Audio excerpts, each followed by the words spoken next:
the Red Army has fought its way to the Oder on German soil, to the Oder, 40 miles from Berlin.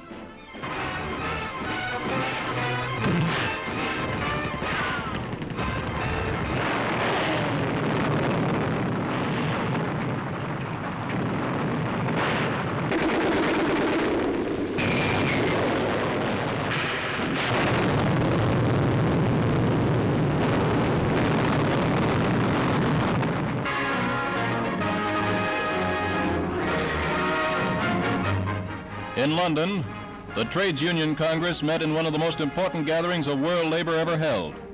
Delegates from 16 countries representing over 40 million trade unionists met to discuss 5 principal questions: the furtherance of the Allied war effort, the attitude of the trade unions toward the peace settlement, the bases for a world trade union federation, the immediate trade union demands for the post-war period, the problems of reconstruction.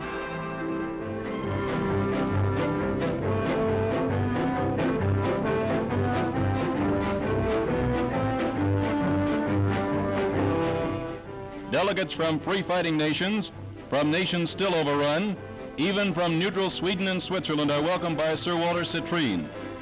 They had already heard British Deputy Prime Minister Attlee tell them there was a world to be won, a world of peace and happiness, of social justice, and the prime requisite for such a world was unity. Americans, Britons, Frenchmen, Russians, Indians, and many others are speaking here for working men the world over who, united to win the war, have come to understand that unity to win the peace is of even greater importance. The unity of nations, which is the hope and light of the world.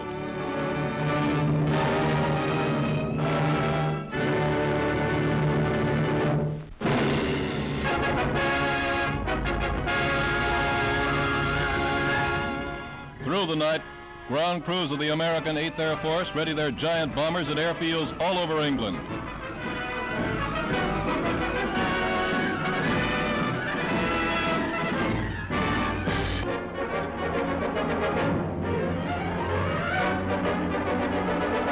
By dawn, they must be mechanically perfect to continue their gigantic job, and they will be. General Doolittle, hero of the first Tokyo raid with his staff, completes minute planning for a specialized blow in Berlin. 1,000 bombers are to strike the heart of the German capital. Targets, enemy control centers. Purpose, to assist the Russians in their onslaught toward Berlin.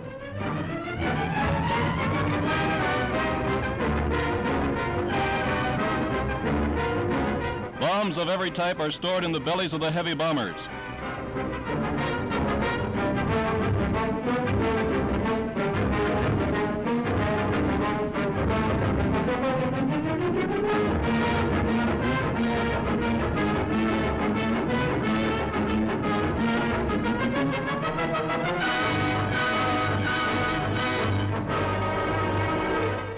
Crews of the 8th Air Force Liberators and Fortresses, scheduled for this, their 15th attack on the German capital, assemble for briefing. Detailed instructions on route, targets, weather hazards. 2 masses of bad weather imperil the operation. Impenetrable clouds over the target, which should have passed by the time it is reached. Also, the planes must return before another storm obscures their home fields. It's up to them now, the pilots, bombardiers, gunners, and crews of 1,000 planes. Synchronization of highly trained men and highly perfected machines, each dependent upon the other. Smooth strength in the Union. Wing power, speeding to strike a heart blow at the enemy.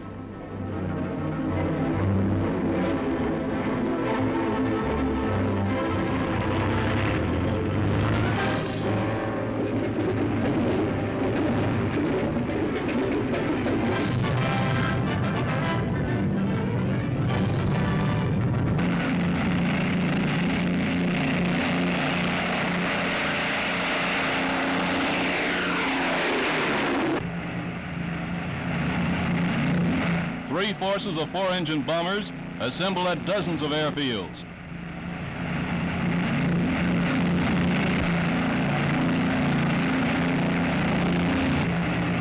Control sends them off at 30-second intervals.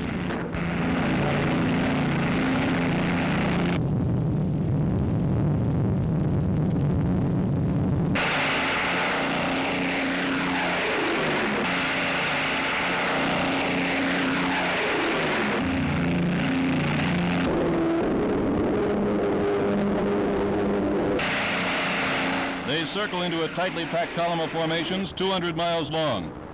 Weather is the enemy or ally of strategic bombings. Today's mission is based on the success of split-second planning.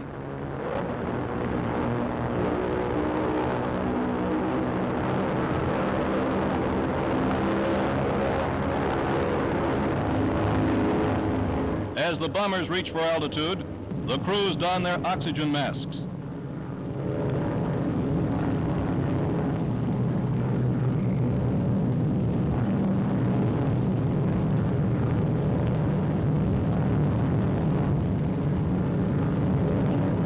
Nearing the target area, a greeting of flak.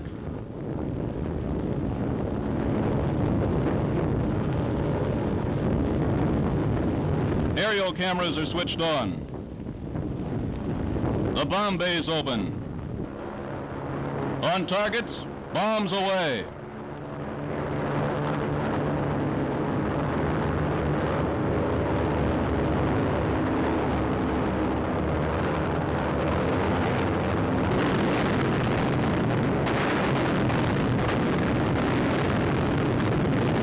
$2,500 tons of high explosives and incendiaries into the heart of the German capital.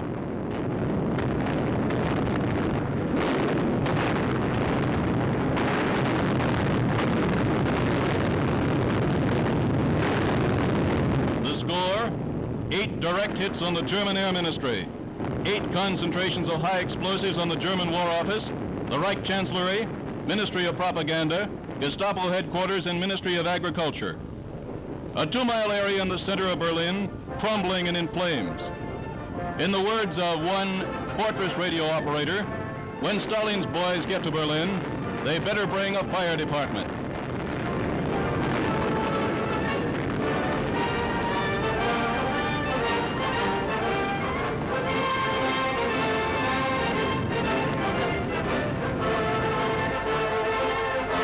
Mission accomplished.